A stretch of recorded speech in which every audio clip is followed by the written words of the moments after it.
अस्सलाम वालेकुम viewers, bridge Pakistan का नया एपिसोड लिए मैं हूं आपका मेजबान अब्दुर्रहमान। आज हम डिस्कस करेंगे इंडिया को जिसने फ्रांस के बाद रशिया को भी शर्मिंदा करवा दिया है और अपना अब तक का सबसे कीमती असासा जो $1.5 अरब का है वो तबाह करवा लिया है। जी हां, आज सुबह पाकिस्तानी एयरफोर्स के जवानों ने रशिया की जानब से खरीदा जाने वाला इंडिया का S-400 डिफेंस सिस्टम तबाह कर दिया है, जो कि जालंधर जिले के अंदर मौजूद आदमपुर के इलाके में नस्ब था। अब इस एक सिस्टम की जो मालियत है तकरीबन 1.2 से $1.5 बिलियन है। इंडिया ने इस तरह के 5 डिफेंस सिस्टम खरीदने के लिए 2018 के अंदर रूस से मुआहिदा किया था $5 अरब 45 करोड़ का। उन 5 में से 3 इंडिया को मौसूल हो चुके हैं और उनमें से एक पाकिस्तान ने तबाह कर दिया है। इसके अलावा दूसरा जो है वो सिक्किम के इलाके में है, जो कि चाइना के साथ बॉर्डर है। फिर एक गुजरात के इलाके में नस्ब है।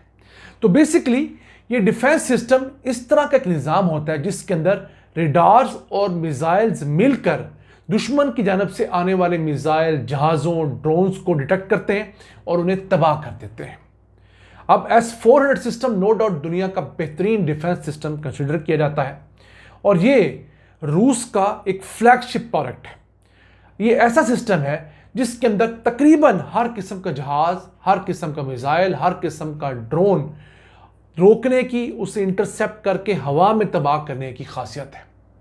और ये इस लेवल का सिस्टम है कि ये 600 किलोमीटर दूर से ही आने वाले किसी हमले की इत्तला सिस्टम को देता है और फिर उसे 400 किलोमीटर के रेडियस के अंदर तबाह कर देता है। और तो और अगर बुलंदी की तरफ जाएं तो इस सिस्टम के जरिए 98,000 फुट की बुलंदी तक मौजूद बैलिस्टिक मिसाइल को तबाह किया जा सकता है।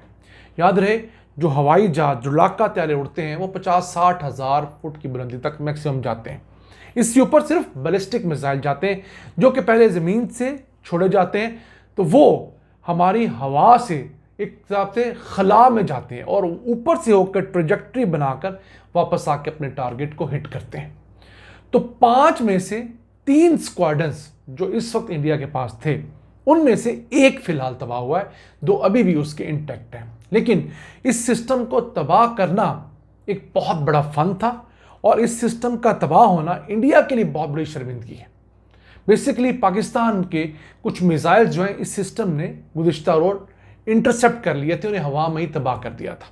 फिर फैसला ये किया गया कि इस सिस्टम को तबाह किया जाए अगर हमने इंडिया को मुंह तोड़ जवाब देना है और उसे घुटनों के बल लाना है। फिर आज सुबह हमारे जवान जो हैं वो एक किस्म के खुदकुश हमले पे गए। इस दौरान कुछ भी हो सकता था। हमारे GF-17 तैयारे तबाह भी हो सकते थे और हमारे नौजवान गिरफ्तार हो सकते थे, उनकी शहादतें हो सकती थी। लेकिन यहाँ से नौजवान गए, उन्होंने जहाज़ों के ज़रिए वहाँ जाकर हाइपरसोनिक मिसाइल फायर किए। ऐसा मिसाइल जिसकी रफ्तार 6173 किलोमीटर फी घंटा होती है और इन मिसाइल्स के जरिए उस लगे हुए S-400 सिस्टम को तबाह किया गया। अब ये S-400 defence system basically trucks के ऊपर नस्ब एक ऐसा डिफेंस सिस्टम है जो बहुत तेजी से अपनी लोकेशन चेंज कर सकता है। 60 किलोमीटर की रफ्तार से आप इस डिफेंस सिस्टम को मूव करवा के कहीं भी चंद मिनट्स के अंदर डिप्लॉय कर सकते हैं, जो इसकी खास बात है। ये एक जगह पर नस्ब सिस्टम नहीं है। अब ये जो 6 मुख्तलिफ ट्रक्स के ऊपर नस्ब सिस्टम है, इनमें से 4 तो मुख्तलिफ किस्म के रेडार्स हैं। कोई बहुत दूर से ऑब्जेक्ट को ट्रेस करने वाला, कोई बहुत ऊंचाई से, कोई लो लाइन। अब ये रेडार्स जब चलते हैं तो एक टाइम के ऊपर 300 टारगेट्स को स्कैन कर सकते हैं। फिर उनकी रिपोर्ट करीब मौजूद कमांड एंड कंट्रोल सेंटर को देते हैं और कमांड एंड कंट्रोल सेंटर में मौजूद कंप्यूटर्स और लोगों की प्रोसेसिंग के बाद करीब मौजूद जो इसका एक लॉन्चर होता है उसके ज़रिए मिसाइल फायर किए जाते हैं और वो मिसाइल्स 400 किलोमीटर की दूरी तक मौजूद जो भी ऑब्जेक्ट आ रहा होता है, जो मिसाइल आ रहा होता है, जहाज़ आ रहा होता है या ड्रोन आ रहा होता है, उसको इंटरसेप्ट करते हैं, यानी कि हवा में ही तबाह कर देते हैं। और ऊंचाई में जाएं तो 98,000 फुट तक ये स्कैन करते हैं। S-400 सिस्टम ऐसा सिस्टम है जो अगर 300 टारगेट्स को एक टाइम पे स्कैन कर सकता है, उन पे नज़र रख सकता है, तो ये उसके साथ साथ 60 से 80 टारगेट्स 60 से 80 जहाज़ों को, मिसाइलों को, ड्रोन्स को अटैक करने की पोजीशन भी रखता है। लेकिन अल्लाह ताला जब किसी के साथ हो तो मामलात कुछ और होते हैं, और जब अल्लाह ताला किसी के साथ ना हो तो उसके हालात वही होते हैं जो हालात आजकल इंडिया के हैं। तो इस सिस्टम को तबाह करना भी अपने आप में एक फ़न है। इसकी कुछ कमियां हैं। कमियां क्या है कि अगर बहुत नीचे उड़ता हुआ कोई जहाज़ या ड्रोन आए तो ये उसको पकड़ नहीं सकता।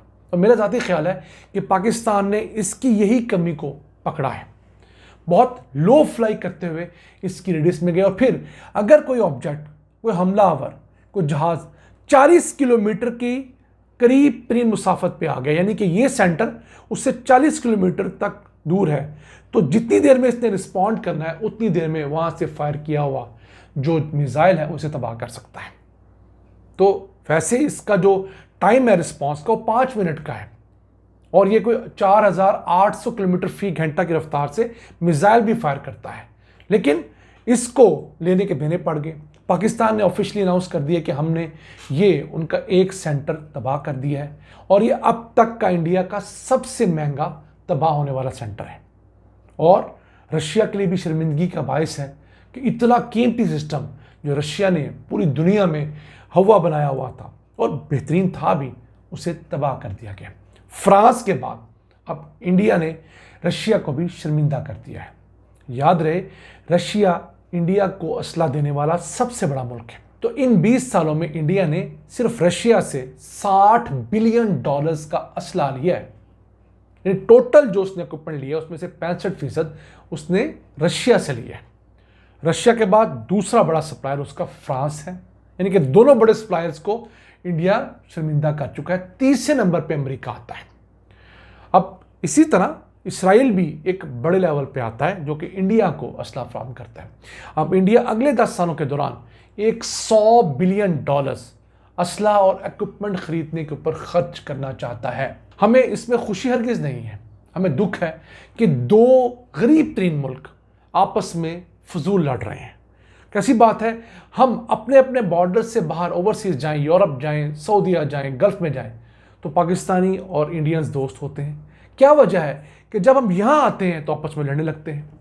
और इसकी सबसे बड़ी वजह अब हिंदुत्व की आइडियोलॉजी है, मोदी की आइडियोलॉजी है, जिसकी ख्वाहिश यही है और कोशिश यही है कि पाकिस्तान के साथ लड़ाई करके ही इलेक्शन जीता जाए।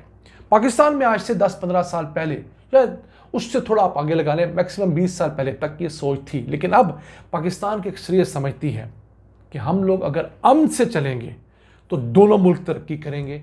लड़ाई से हमने पहले 60 सालों में कुछ नहीं पाया, फिर अब वाले 16-17 सालों में कुछ नहीं पाया, तो अगले 100 साल भी कुछ नहीं पाएंगे। हमसे चलेंगे तो कश्मीर भी सॉर्ट आउट कर लेंगे, सरक्रीक का मसला भी हल करेंगे, गुर्बत को भी निमट लेंगे, और हर चीज़ से हम नबरदास्मा हो सकते हैं। अपने मेज़बान अब्दुर्रहमान को इजाज़त दीजिए। अल्लाह ने के बाद।